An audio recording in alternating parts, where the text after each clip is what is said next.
Welcome everyone. Welcome to Review It Yourself. I'm joined once again by Arron from the Time To Talk Titanic podcast, and that's on YouTube as well now, isn't it? Is it under the same banner? Isn't it?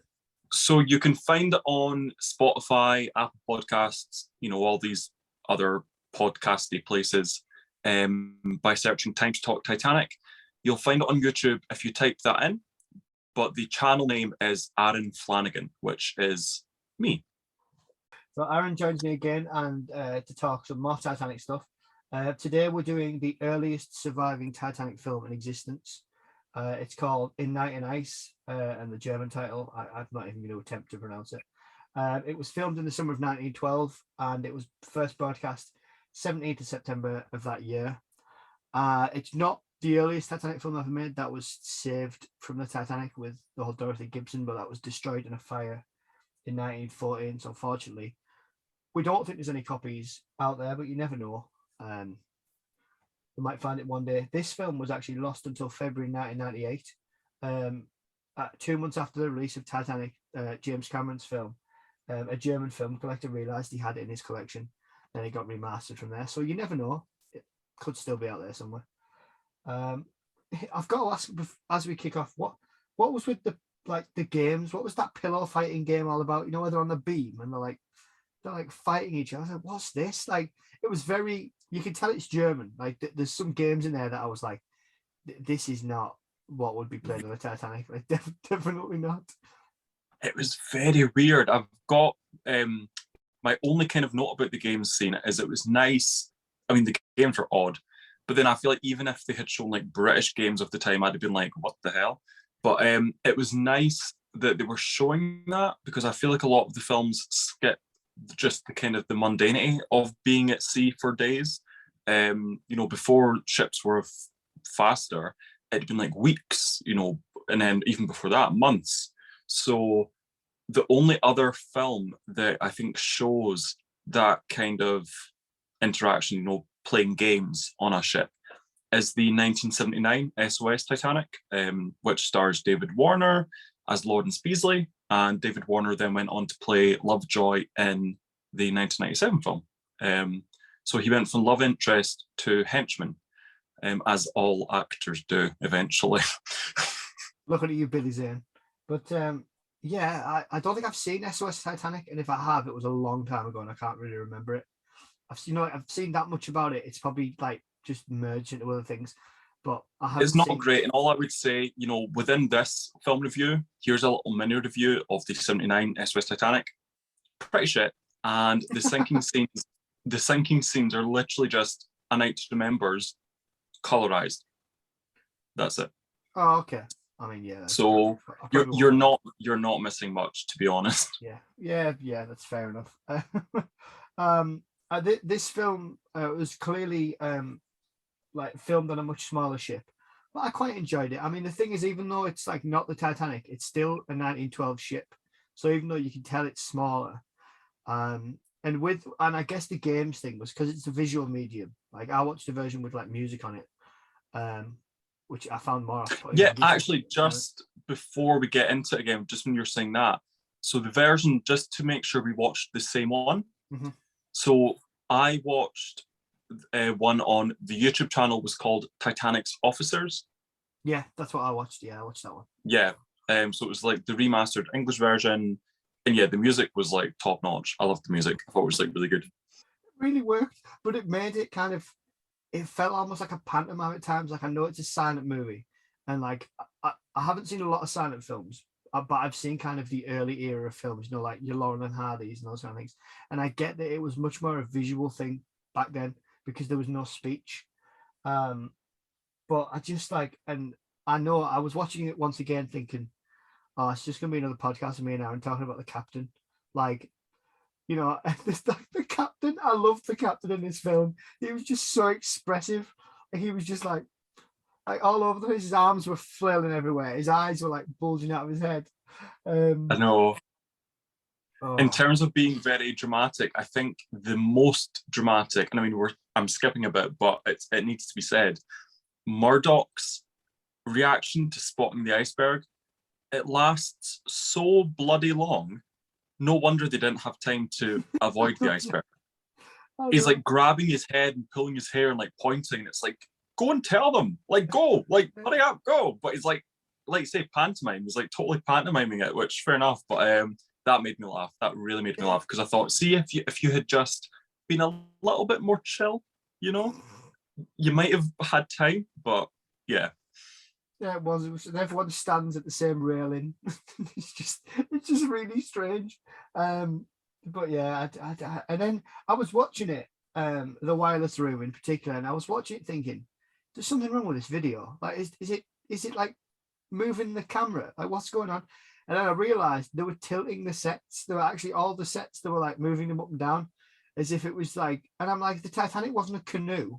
Like, it wouldn't have moved that much. Like, but it happens in every scene. And you can see sometimes actually some of the actors stumble because they've tilted the set back, and it just made it even more like pantomime. It made me feel nauseous. At first, I thought they were just moving the camera, but then you can see the floor, the perspective changes. Especially, it was very noticeable in the boiler room set. Yeah. Because one minute you can see over the coal, the kind of the piles of coal, and then the next minute you can't see over them, and then after that you can. So I was like, kudos for the fact that you've built these practical visual effects sets that you're tilting them. But I now feel sick. I'm watching a silent film on YouTube and I feel like I want to go and have a lie down. So saves you money on G&Ds, I suppose. But I mean, yeah, it was because at first I thought they'd just gone into a ship and filmed it. So I was thinking, did they film it when it was actually at sea? But then I thought, well, no, they can't possibly have done that. But yeah, and also you see a bit of German on the ship's telegraph as well, which I thought was a little sloppy. And speaking of the overreactions, right? Not that I wanted to get into a big debate about men and women on this podcast, but what's with all the women? The men are like just gesticulating like nutcases, and the women are just like, the women all just faint or collapse, like the Cafe Parisien, which is at the back of the ship anyway. Like there's a big crash and they all like fly over as if they just hit like a wall, and then all the women just don't move, like, and no one checks the women. Like, are they dead? Are they what's going on? The women are almost just like props, and sometimes they move, and that's it.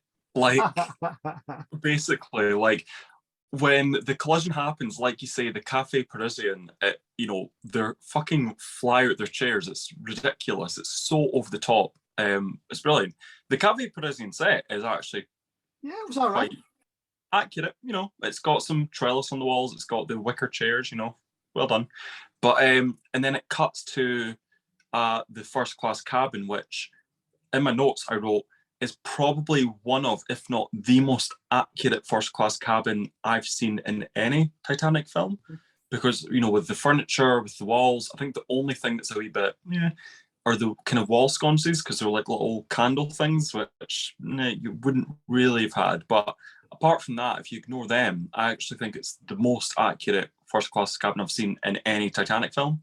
But yeah, it cuts to that room, and like you say, the woman is like thrown out of her chair, but rather than get up and instantly think, what just happened? Oh my God. She just stays there and like puts her hand on the back of her forehead. And it's like, are you not going to like go and see what's up? Are you just going to lie there like a useless heap of potatoes? Like, what's going on?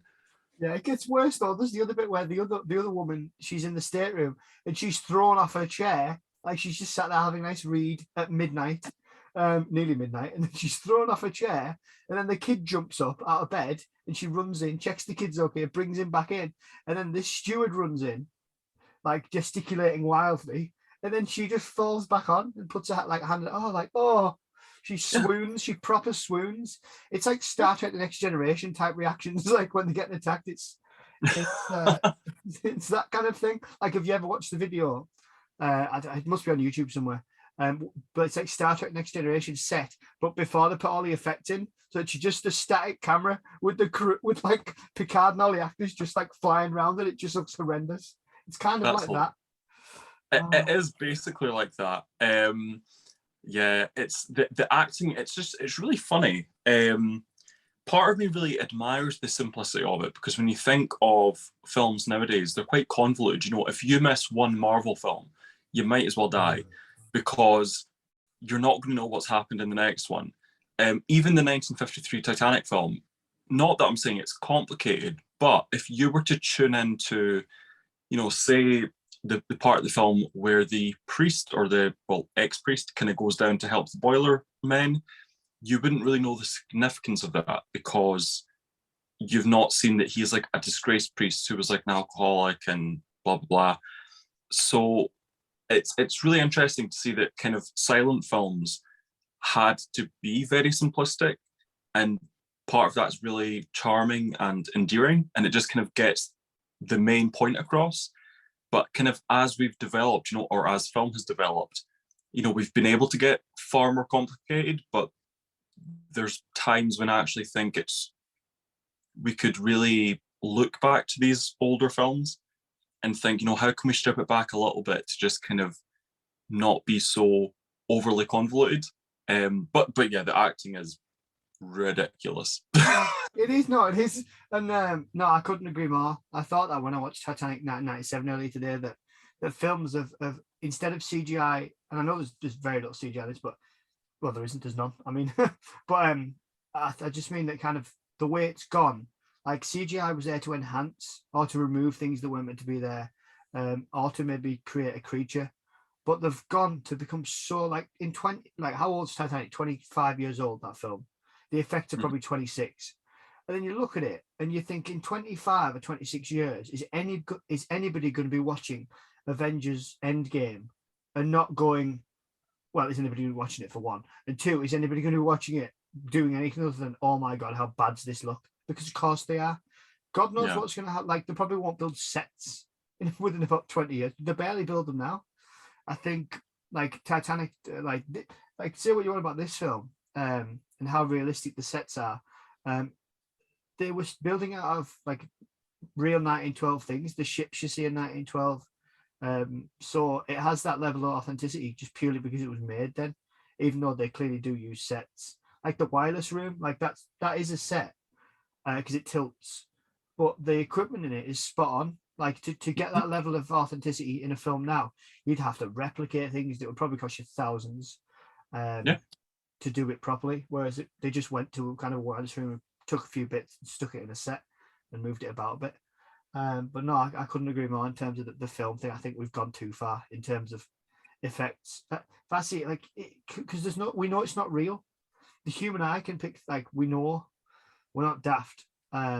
So yeah, it's a shame, really. Yeah, it's like no matter how kind of quote unquote real films look, you've got Disney's The Lion King live action remake, and it's not live action. It's just as animated as the 1994 one, because they're not real bloody lions, they're not real warthogs, they're not real meerkats. Like, they're all animated, and okay, they look a bit more realistic, but it's like it's in that like uncanny valley area.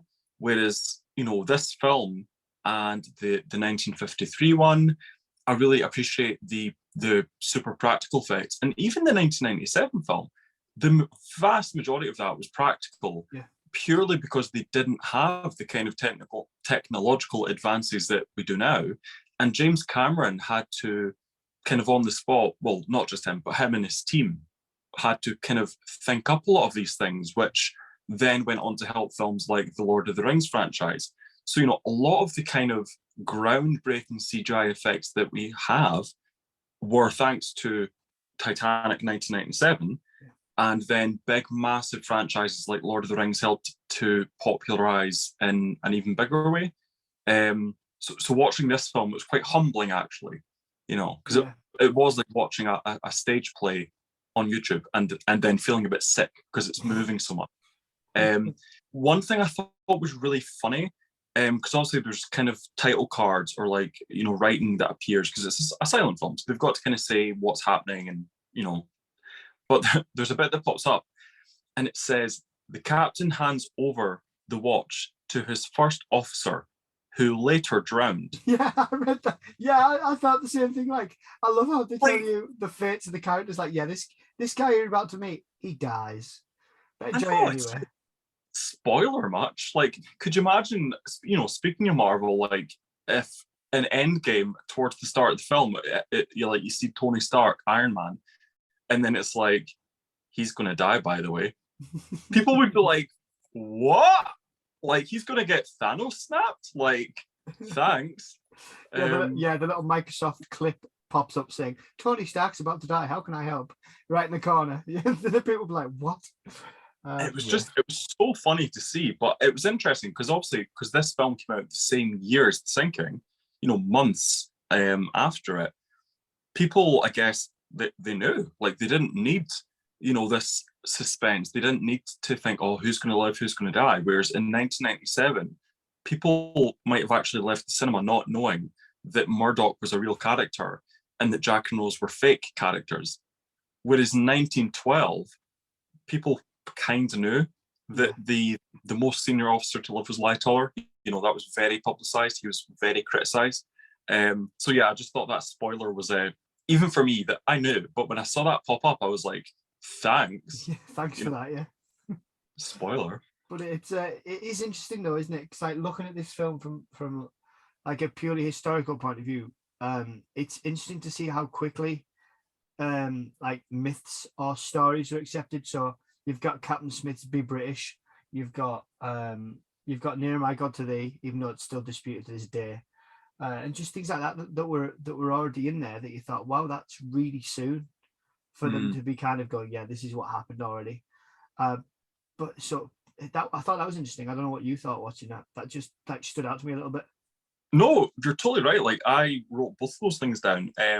What I did write was that both of those things were absolutely claimed by or reported by survivors that Smith, because one of my main issues with the 1997 film and quite a lot of the portrayals of, because James Cameron was heavily inspired by Night to Remember, especially when it comes to his depiction of Thomas Andrews. The interaction with Victor Garber and Kate Winslet in the smoking room. It's ripped off completely. Yeah, it's almost like it's, the only difference is that instead of Kate Winslet, it was like a steward who was the steward that reported that he had seen Thomas Andrews in the smoking room. But what they ignore is that steward then left in either boat 12 or 15. And that was quite a while before the ship finally sank. So they're just assuming that Thomas Andrews stayed in the smoking room for like 40 to 50 minutes. And it's like, well, people then said that they saw Smith and Andrews jump from the bridge as the bridge went under. And I'm sure Murdoch ends up in there as well. I'm because Lightoller said he saw Murdoch jump off the bridge with around the captain, but then people said, well, he shouldn't have been on that side of the ship. But that's assuming that he never walked across the bridge. So it becomes so convoluted, like, because from my understanding of reading a lot, Andrews never stops. Like he's all over he's not everywhere at once, but he's all over the place. Like he's talking to stewards. He's because he was there with the guarantee group as well. So no doubt he spoke to them. I've no doubt. I'd be surprised if he was anywhere on deck. I would have thought he'd be somewhere, I don't know, helping with the pumps or doing something, because he wasn't. Yeah, he was a designer, but he was a really practical guy from all accounts. So it's a really good point you bring up with being on board with the guarantee group, because a lot of people might not know that. And basically, just to kind of loosely summarize what that is, it was a group of people who were kind of employed by the White Star Line or paid by the White Star Line that would go on these big new ships and experience it, would come back and say what things kind of needed to be changed or what worked well. For Britannic, who was the third sister ship, what can we do to Britannic to make it even better than Titanic? Basically, that's what the guarantee group was, in a nutshell. And yeah, I think it would just be nice to see a portrayal of, in the future, if my dream is that Netflix does a Titanic series which is better than the god awful Julian Fellows, creator of Downton Abbey, ITV Titanic that was made in 2012, because that was piss poor. That was so disappointing. So disappointing. Selfish promotion for my podcast. I reviewed all 4 episodes, and it's just me ranting about each one. Terrible. But no, they did do a little bit on the guarantee group. in the series Titanic Blood and Steel that came out in 2012, the American one. It was a lot. I tell you what, even though it was American, it was a hell of a lot better than the Julian Fellowes Titanic. I'll tell you that right now. 12 episodes long, and it did a little bit about the whole Catholic and Protestant thing around Belfast, and it was much more. It was exactly what the Julian Fellowes one should have been, but decided to be crap.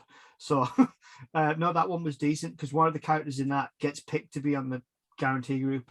Now I think it plays with the facts a bit, but I quite like that. Totally, and it would just be nice, when we're saying with this film, In Night and Ice, it kind of, it talks about Captain Smith shouting out "Be British," which again people did report, but it's not confirmed because nothing with Titanic can really be confirmed apart from, I think the last big confirmation was the fact that the ship broke, because that was disputed until 1985, and then Robert Ballard was like, lol, it did break. Captain Smith then being seen in the water. In this film, they say that he saved a man.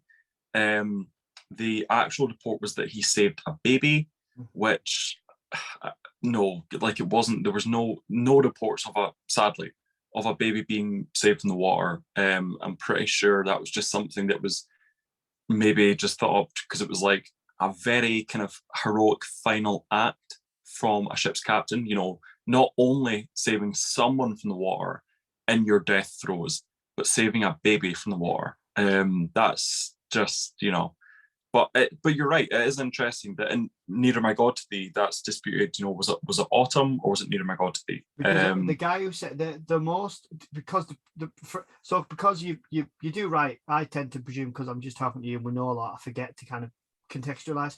So to put the context in, the last reported song that the band played was Near My God to Thee. Now there's reports from like Wallace Hartley's, I think, sister saying that he'd said he would play that if he was there, even though it wasn't in the band book they had. Even though Autumn it wasn't in the band book. So they said, oh, he would have known it anyway. But the last person, one of the latest, the problem with the ship and especially with the last half hour at least, is the fact that the majority of the people who witnessed things died, unfortunately. And there's only a few survivors. You've got Lightoller who survives out. Very few people survive out of the water. And you've got Howard Bride who came out of the wireless room and he hears Autumn being played. But then again, there's even more disputes because was it the American Autumn or the British Autumn and all that kind of thing? Because one of them sounds really similar to Near My God to Thee. So did he mistake it? And because they certainly didn't stand there and sing it like we've seen in some songs. I don't think they would have stopped to sing it. Not to be trivial about it, but you wouldn't. No. So there's a lot of dispute there. It's because for me, the reports that are documented from the officers, and particularly Lightoller, even though he was a company man and his testimony is a little bit, you've got to take it with a pinch of salt. Sometimes it seems that Captain Smith had some kind of, he didn't go catatonic, but he made decisions he only confirmed other people. So people went to him and said, shouldn't we do this? Yes. Shouldn't we do that? Like, people don't know that it took like an hour for the first boat to be launched, an hour. And you've got, what did they have? 2.5, just over 2. So, I mean, that's massive in of itself. And he says, and they were working under the assumption, Tom Andrews had kind of done the math, and he thought the ship would sink in between 1 hour and 2 hours. So he must have been thanking his lucky stars that by the time they got the first lifeboat away, the ship wasn't gone. Yeah. Because he initially thought the ship would sink in 1 hour. And like you say correctly, it took 1 hour for them to get rid of one lifeboat. So after that, according to his calculations, they then had 1 more hour to get rid of 19 lifeboats. And 4 of those were washed off the ship, one of them upside down, and one of them was found days later with dead bodies inside it. So, it's... And speaking of the lifeboats, it's really funny because in the start of this film, they show in Southampton that they randomly decided to lower one of the lifeboats, and they don't really specify why. I assume they're implying that it's like a drill or something, But the reason it took so long for Titanic to launch any of the lifeboats is because the officers were like, what the hell do we do? Like they just weren't trained on it. And it's literally as simple as that. They just were not trained. People weren't even willing to get on it. So within the hour, they kind of thought, okay, we've got enough people that are going to come onto this lifeboat. We can't force people on. Yeah. We kind of just need to get rid of them. Like we need to get them gone. But then even when they thought that, they were like, how the hell do we use these davits? Like it was such a mess. Well, it really was. There was a lifeboat drill planned for the Sunday, and the captain cancelled it for reasons that we will never know, because he was the one who cancelled it and he didn't survive. And also the fact that I think that this is what I love about like the Titanic film they made in 1997. They got the Welling Company to make the same davits. They made them stronger because of, health and safety, right? But they made them stronger, but they were the same ones, same type. And they said when they put people in them and load them, the davits flexed, actually physically flexed, and people like the extras were like, Jesus, and they were stronger than, like, they were the same design but stronger. So they thought, no wonder people were frightened. And what I noticed for the first time, I don't know why, watching the Titanic film earlier today, when Bruce Ismay jumps on, a guy says, oh, people are all still aft. And that's what he said in his testimony. When I got on the boat, there was nobody around. And nobody contests that out of the boat. Nobody says, no, there was loads of women, you pushed your way in. And I thought, oh my God, it makes sense. I don't know why it's taken me this long to realize, but if the ship was sinking at the front, if the bow was going under and the water's coming up, people are going to run away. They're not going to stand near the collapsibles thinking, oh, well, if I stand here, they're going to go to the furthest part, because they think, people probably thought, oh, maybe it'll sink a bit and then settle and we'll get rescued by other boats. Or it's like the lifeboats. There's like a misconception with those from like that they just didn't fill them enough. Well, no, that's not true. They didn't fill them fully from the boat deck because there was an idea that they would go down to, I want to say A deck or the promenade windows, and they would get filled from there. But the message just didn't get passed along. There was like 900 crew. There was no public address system.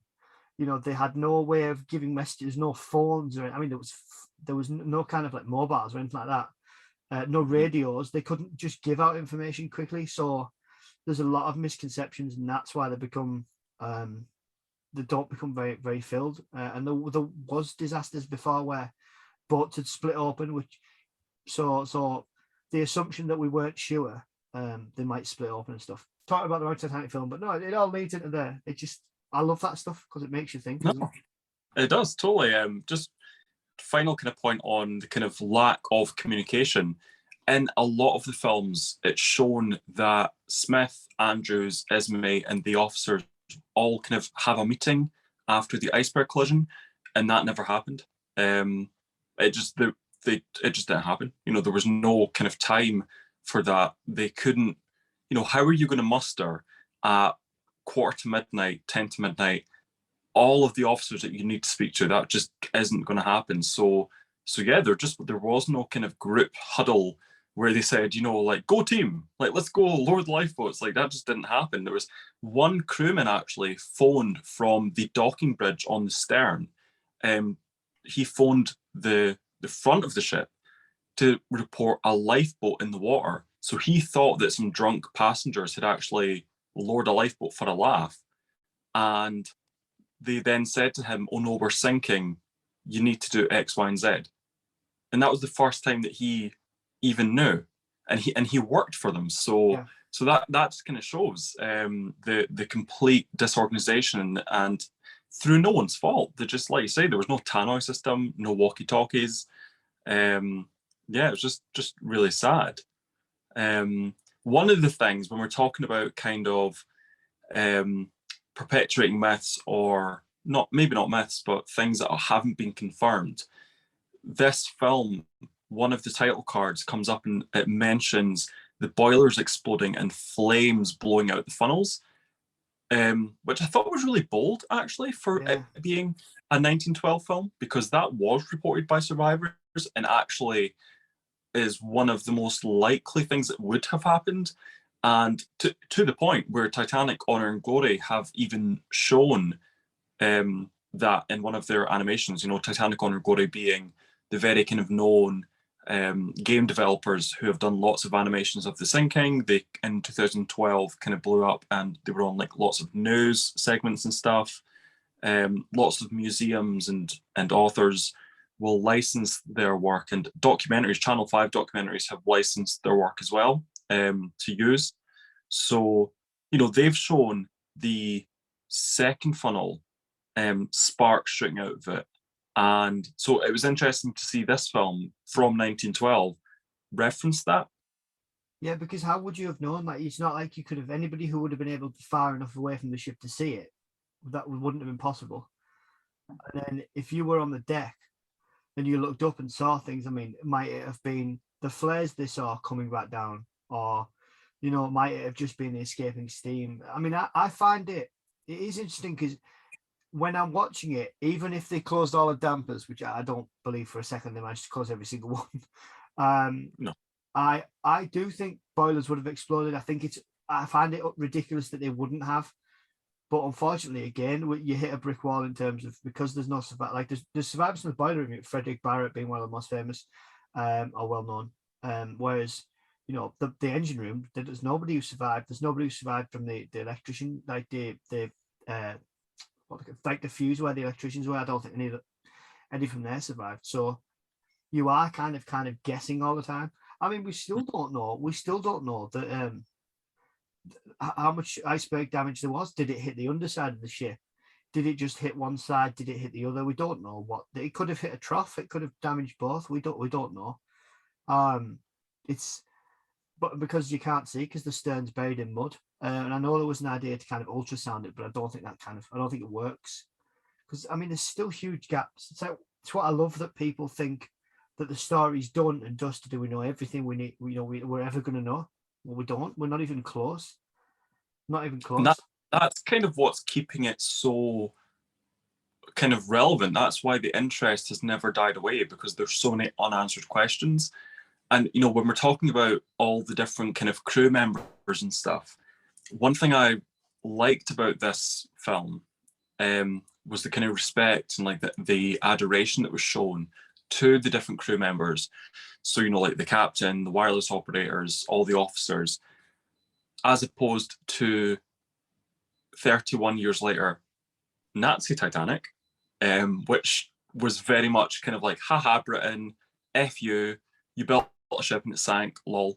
Whereas this film, because it came out in 1912, World War I hadn't happened yet. Nazis weren't really like a thing. So, there's a lot of respect and sympathy shown. Whereas, yeah, in the 1943 Titanic film, it's the opposite. They're laughing at what happened, essentially. They're mocking it. Oh yeah, and using it to push their disgusting agendas of who's responsible and all that kind of thing. Yeah, I've seen that one, and I'm not I don't really want to review it because I don't want to talk about it. I don't want to give it publicity, and it's just crap. Although, Yeah. funnily enough, I think does A Night to Remember use some footage from it, like a bit of flooding footage? I'm sure one of them does. Not sure if it's that one. You might be right. Yeah. So. So I mean, the production values are all right, but outside of that, I'm giving it anything else. There's that. Speaking of production values, not that I meant to segue that smoothly, but the model ship in this 1912 film, oh bless it, it's like a little model, and it hits the iceberg on the wrong side and then just stops, and then you're like, oh bless. And the fact that I love how when the model was sinking, they show it from the port side, but because you and they write like the Titanic like around the sides, and you can see it's meant to be the Titanic, and it's like, oh no. I noticed that today, and I had never noticed it before, and I was like, that's really cute. Yeah. They were like, oh, if we don't write the Titanic on the side, how are they going to notice the Titanic? Could be any little toy ship in a bath. But then talking of production values though, they go and show like real lifeboats in the sea by the looks of it. Like it wasn't a lake because it had waves on it. But then the ending, like when I was watching the ending, I was like, is that somebody drowning? Like, is that the captain like drowning? Like what? That, like, I'm not even joking. That I think that's what the ending is. He like saves a guy, and then he starts to drown. And I was like, oh. And then he disappears, and it's like, The end. The end. What? Like, that's your The ending? the ending's really abrupt. But Yeah. you're right. The fact that they use kind of real lifeboats, it's not like a set lifeboat, and they've just got like a fake ocean in the background. They've actually put actors Yeah. on real lifeboats and put it in water. One thing I liked about the film to represent whether it was daytime or nighttime, or when it became nighttime, whether it was interior or exterior, were the kind of the colored overlays. So in the beginning, there's like a yellow overlay that kind of shows that it's daytime, and then Act 2, it's blue, so that's nighttime. But then when it cuts to the Cafe Parisien or the cabins that we spoke about, it's yellow.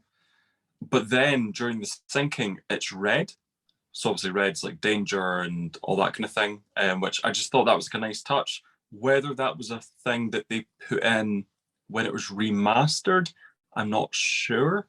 It could have been a thing for the original one, but it was just like a little touch that I thought was quite nice. The fact that they had the yellow, the blue, and the red, I thought was just a nice little touch.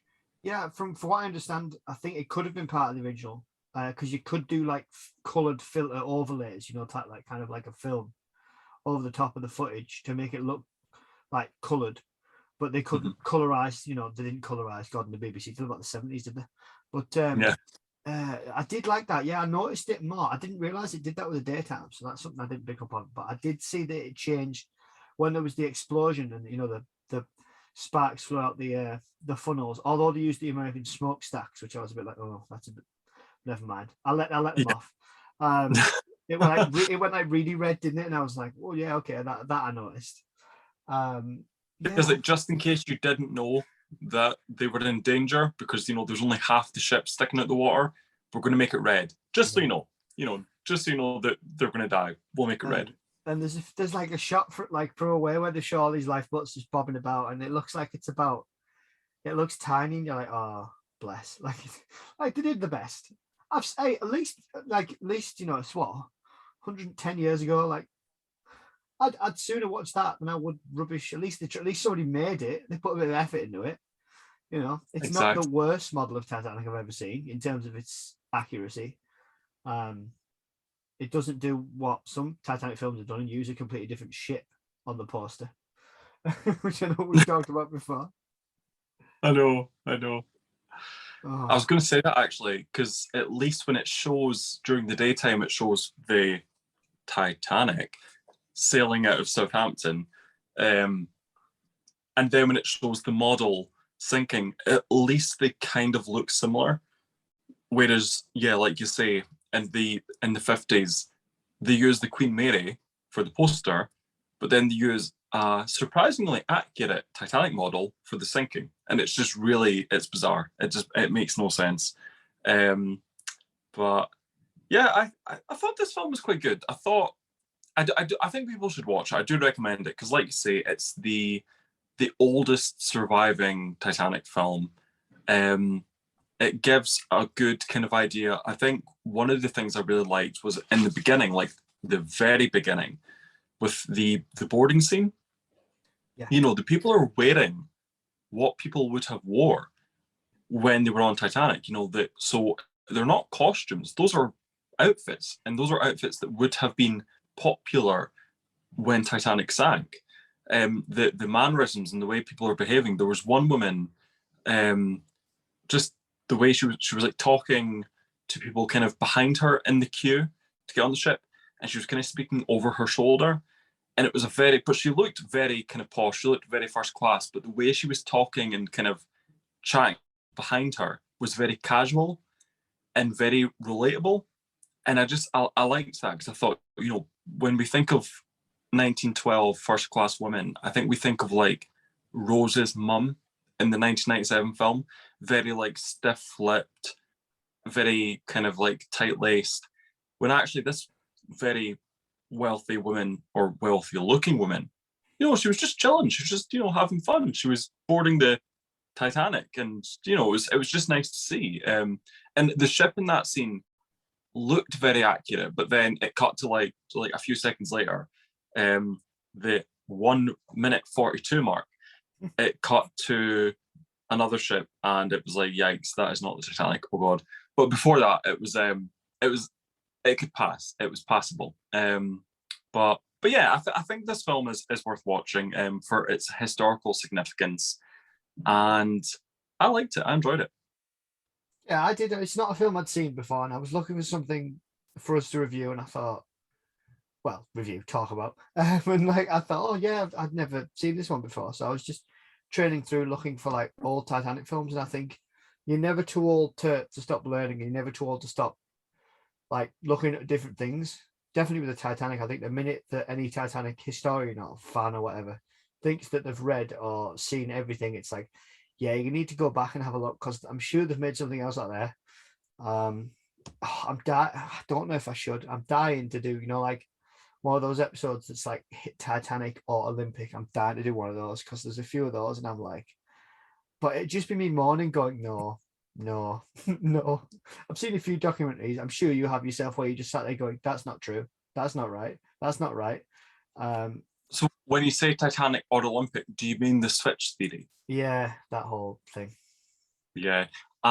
So the podcast episode that I just put up on on YouTube, on Spotify, all the other places, we do not condone the whole switch theory thing, but we say that people should be able to ask about it, because definitely.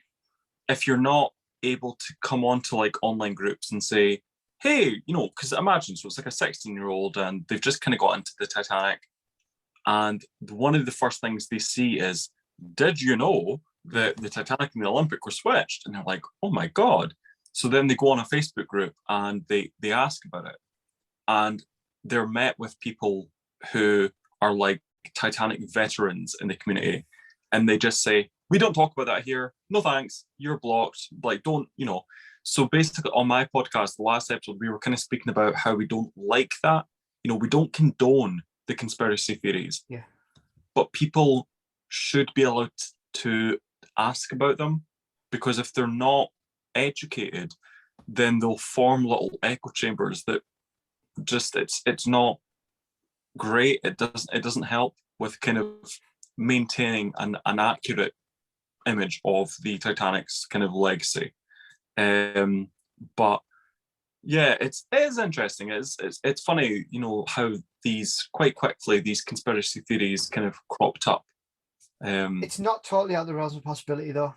I mean, that's what I like. I mean, I did, talking a podcast, it's not out yet, but I did a podcast with Sarah from Weird Horizon podcast, and she does about Men in Black, and the theory behind the comic that inspired the films, that if you got too close to alien secrets, and there are people out there have claimed this, that somebody from the government would knock on your door and say it would be really unhealthy for you and your family if you continued this line of inquiry type thing.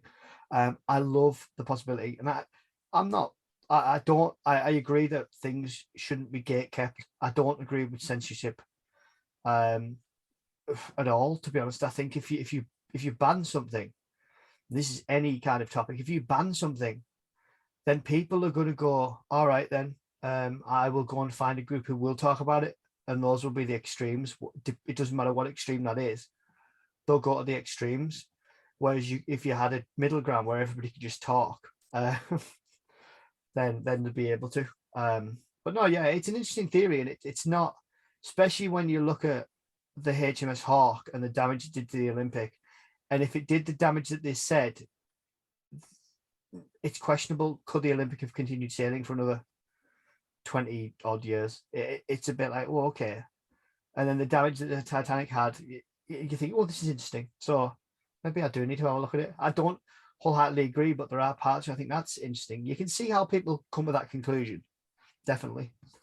But yeah, no, but I think it's good, because what you're showing is you're trying to reason with the theory, so you're not just outright poo-pooing it because, like, you're saying, well, X, Y, and Z, and see, at the end of the day, and I say in the podcast, and I kind of, we laugh about it, me and my co-hosts, but it's true. So one of there was a YouTuber back in the day, before I was even really like on YouTube, I think, because I'm also called Arron, I was accused of being this person, but I'm not.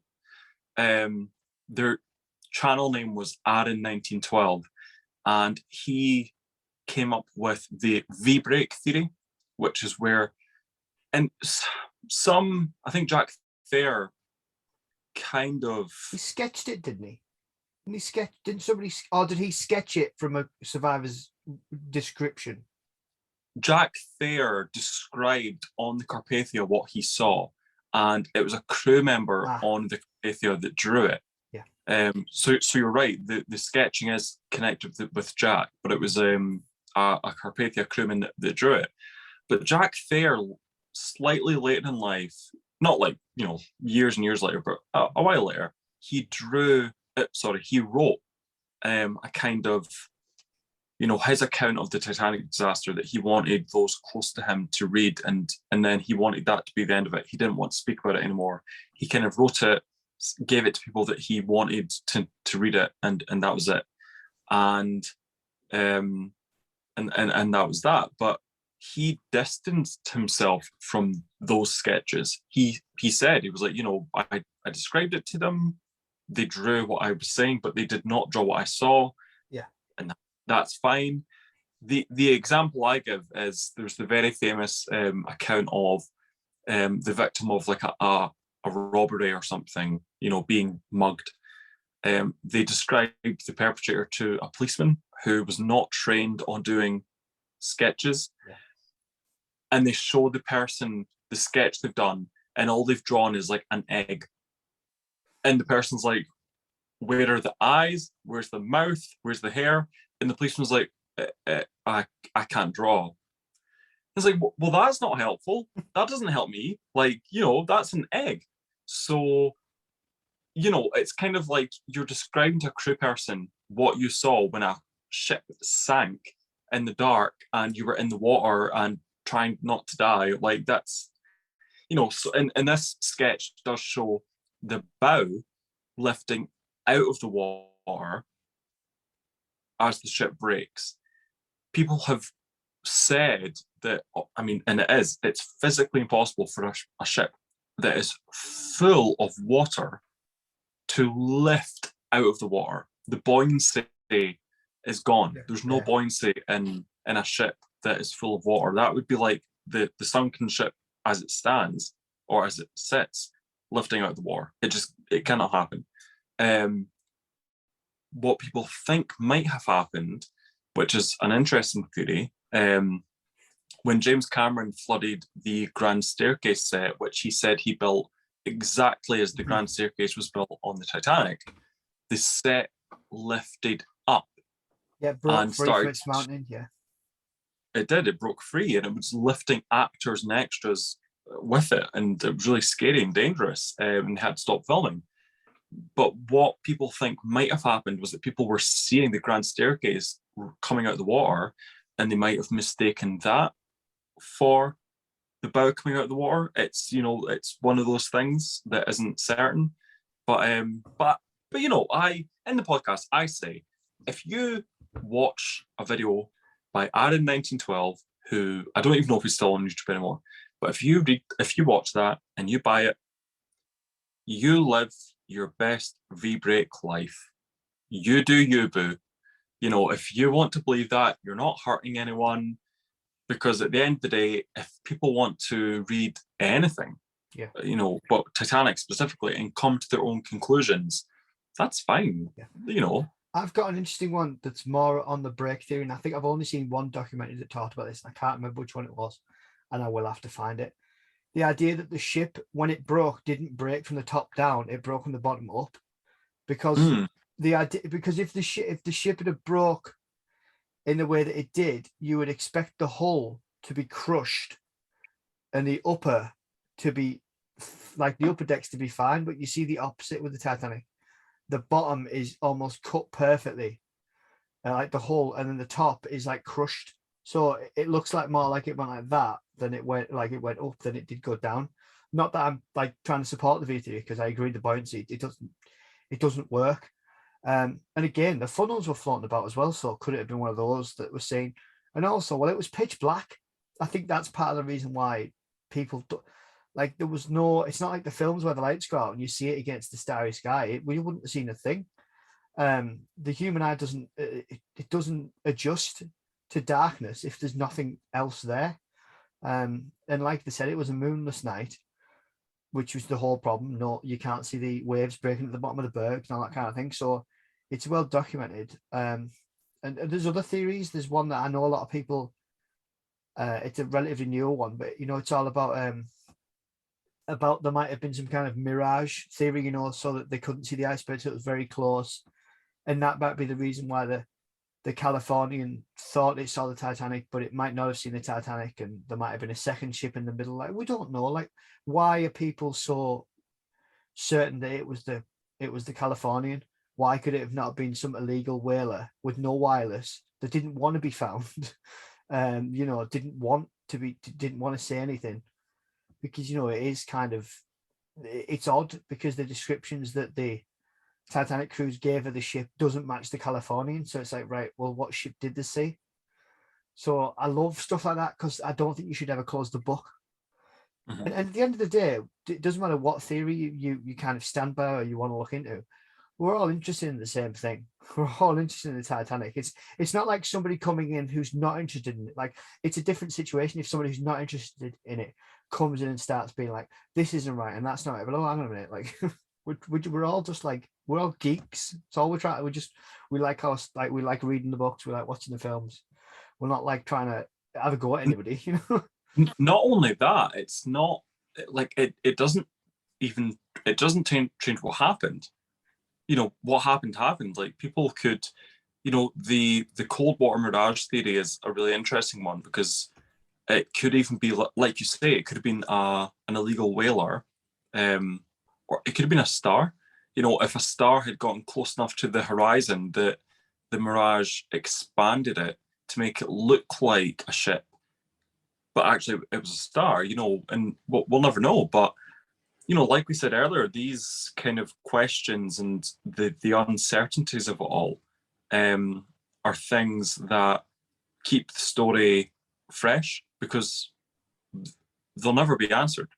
It literally will never be answered, because unless we have a meteorologist from 1912 travel forward in time and come and tell us, oh yeah, there was a cold water mirage on the North Atlantic on that day. Like, we'll never know.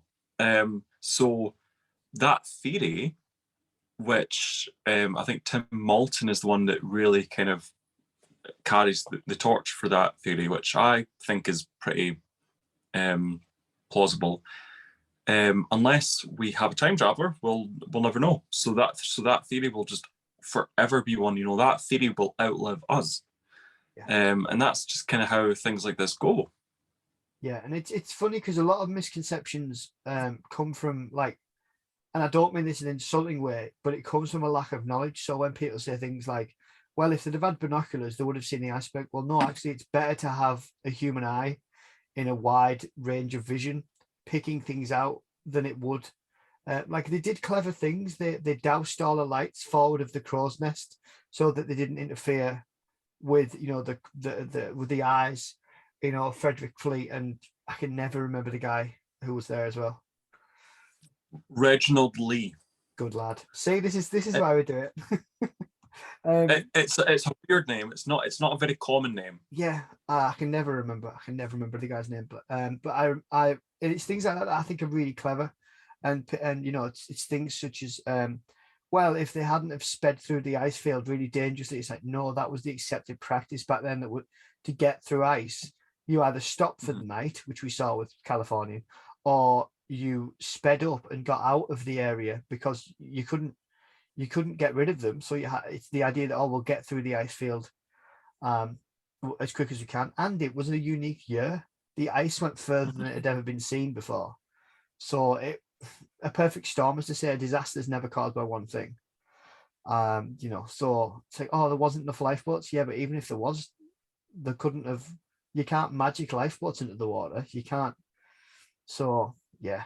Do you have any, like, any that not examples of that, but do you have any kind of similar ones that you hear a lot and you think if you just knew a bit about it, you might not get confused? I think the main one is the lifeboats. The whole kind of if only they'd had more lifeboats, because to like I said earlier, 4 lifeboats drifted off the ship in the water, and one of them was upside down, one of them was full of dead bodies. So if they had had 100 lifeboats, they could only lower 16. Yeah. So what good is having 100? What good is that? Let's even just say, as it was with the 20 lifeboats they had, every single person, because we also mentioned that people were hesitant to get in lifeboats, people didn't want to get on them, people didn't know the ship was sinking.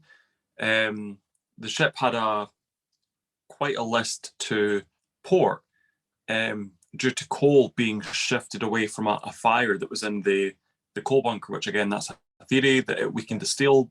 But coal was being shifted away from the fire to prevent it getting worse, and that created a heavy list to the side of the ship where the coal was being shifted to, the port side.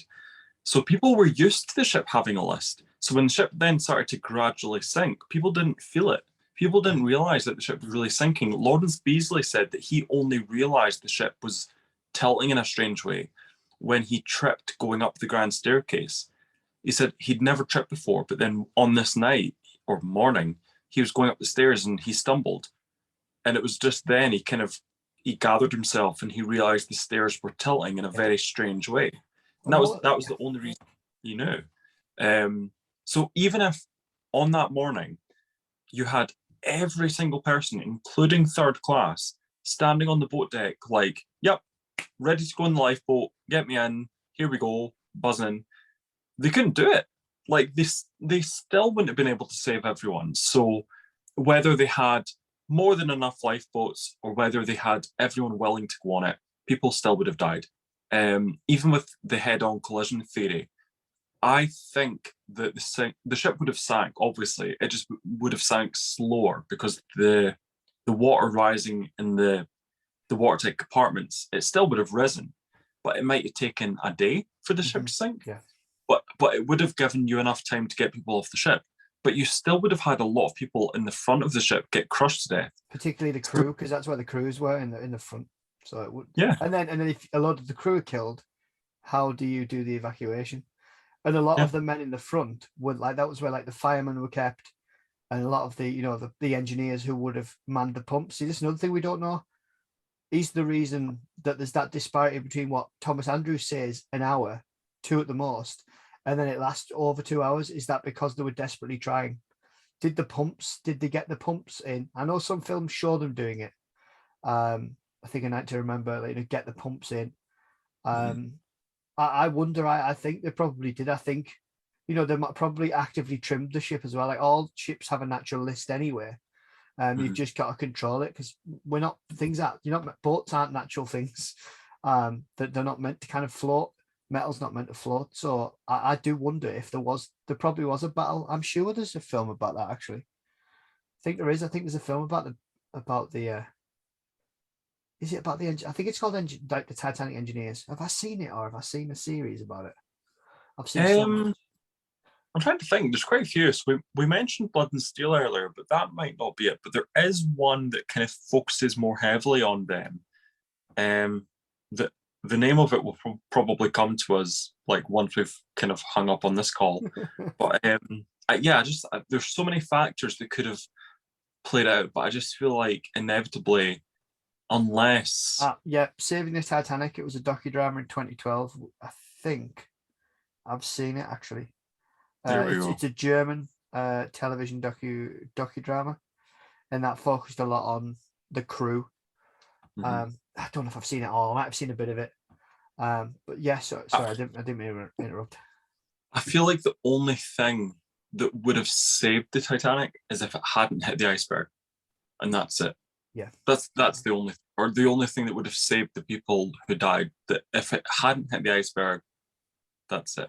But then I've always thought with the Titanic sinking, it changed so much. Lifeboats, there were then more than enough lifeboats for everyone on board. Watertight bulkheads were made to go higher. So if the Titanic hadn't sank, it would have been another ship. It would have been another ship. It might have even been bigger. Yeah. But World War One started just a few years after Titanic sank. So ships sank all the time in World War One. So people wouldn't have actually cottoned onto it. So it might not have been until the 20s that there would have been a passenger ship in peacetime that sank. And then you would have had this catch up to kind of do everything that we did when the Titanic sank. So increase lifeboats, heighten the bulkheads, this, that, the next thing. So yes, there might have been 10 years until the next huge disaster. But the fact that the Titanic sank ultimately has saved countless lives. And, I don't think that we put enough emphasis on that. I'm not saying, because, part of me hates the expression like it happened for a reason or everything happens for a reason, but it happened and there were positive outcomes from it. Yeah, well, the International Ice Patrol being one of the biggest. They put wireless. There's 24-hour guard now if a Mayday goes out. They looked at the tonnage and looked at lifeboats, but it's not like maritime safety is a given. I mean, look at what's happening at the minute with a certain ferry company. So it never really goes away. So it's something you've always got to watch out for. People assume when you get onto these boats now that you'll be fine, but if anything, and the fact that the ship sank as it did, I don't think you're ever going to see that again. We saw with the Costa Concordia that the ships are that big now because they don't put the passengers in the hull; they put them on a superstructure above. But they're not very stable, and they tend to tip over. If anything happens to them, they flood. They roll over. That's a really good point, because Titanic sank. Well, it sailed. It left Southampton with a list to port. So a list, for anyone listening, is just a tilt. It's leaning to one side. And when it sank, it did have that list that tilted, and that was a thing. That was a prominent feature that didn't go away. But for sinking ship standards, it did actually sink pretty straight down. Not as straight as the James Cameron film shows it sinking very straight down by the head. Like there's no list at all. Whereas in reality, the ship was sinking with such a list that the lifeboats leaving on the side that was leaning down the way, the port side, they were having to use the oars to push themselves away from the ship because the lifeboat was scraping against the side of the ship. Experts nowadays say that lifeboats still cannot release lifeboats from a sinking ship that's listing more than 20 degrees. Yeah. So if you've, like you say, the Costa Concordia, they couldn't release lifeboats from the side of the ship that was leaning, and eventually it rolled over. So these experts are saying it's not a matter of if, it's a matter of when.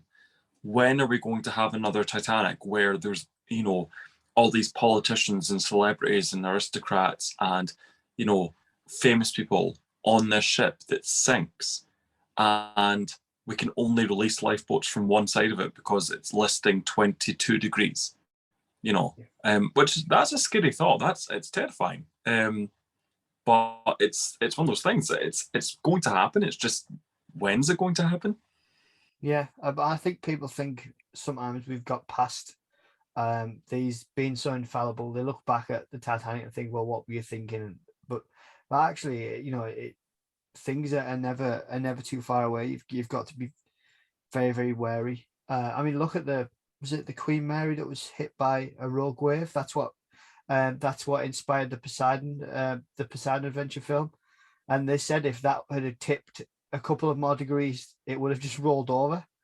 And that's terrifying. That they wouldn't have had a chance. That's not like they were sinking. That's just like flip you over. And so that's where they got the inspiration for that film. and rogue waves continue to happen. It's it's just, I mean, look at the Zeebrugge ferry disaster. They left part with the bow doors open, and because of freak weather conditions and the shallow harbour at Zeebrugge, which I've actually sailed into because I remember, the bow filled up with water, and because there was no watertight bulkheads because it was a car deck, it rolled over and capsized, and I think 196 people died on that one, because that was the worst maritime disaster, or worst British maritime disaster since the Titanic. So yeah, unfortunately things continue to happen, and it's when you take your eye off the ball, it's easy to look back and think, oh well, if this was done and that was done, it's all right being reactive, but sometimes you've got to kind of be like proactive on you and say like, right, what could happen. But yeah, it's we've really dropped in mood, haven't we? But it was a good film. Yeah, I love that. We've dropped in mood, but I like the film. Yeah, thanks once again, Arron, for coming on and talking pretty much everything Titanic. I really appreciate it. Thank you. It's been a pleasure as always. Oh, thank you very much. If you want to give a little throw out to where everybody can find you, your podcast, your YouTube, that kind of thing. Yeah, so if you look on Spotify, Apple Podcasts, Stitcher, all the other podcasty places, Time to Talk Titanic, you will find my podcast. If you go onto YouTube and look up Time to Talk Titanic, you'll also find it, but you'll find my channel if you look up Arron Flanagan. So yeah, Time to Talk Titanic or Arron Flanagan on YouTube. ARRON for Arron, because there's a few ways of spelling it, isn't there? Flanagan's pretty standard, but Arron's, there's a few ways of spelling. It's like my name. There's about 4 ways of spelling Sean, I think. At least people have stopped getting it wrong now. I don't know if you're old enough that people can spell your name right, but still got the odd one that's wrong. I still get some very unique spellings of Arron. Yeah, a lot of very unique spellings, and I kind of look at it and I'm like, okay, points for creativity, but wrong. You tried. It's like you didn't do well, but the effort was there. The thought was there. But A for Arron, A for effort. Yeah, I can't beat that. But no, thank you for joining me. Review it yourself. You can find us, again, pretty much anywhere. I think Instagram is Review It Yourself Podcast 2021, because I screwed setting that one up. And Twitter is @yourselfreview, because I couldn't get it the other way around. So yeah, go check us out. And no doubt Arron will be back at some point in the future to talk something Titanic, because I enjoy his company, and to be fair, it's Titanic stuff. I love talking about it. But thank you very much. Sorry, go on. Really, just to cut you off there, I'd also really love you to come on to the Time to Talk Titanic podcast at some point, because I just think, we talk Titanic anyway, so why not have you on the podcast? Like, it would just be like a no-brainer. It'd be great. It'd be fun. Yeah, I'd love to. I'd absolutely love to. There's nothing I like more than talking Titanic, so Really? yeah, I would love to. So yeah, just let me know. But yeah, thanks to everybody for listening, and I'll catch you again probably soon. There's loads going out.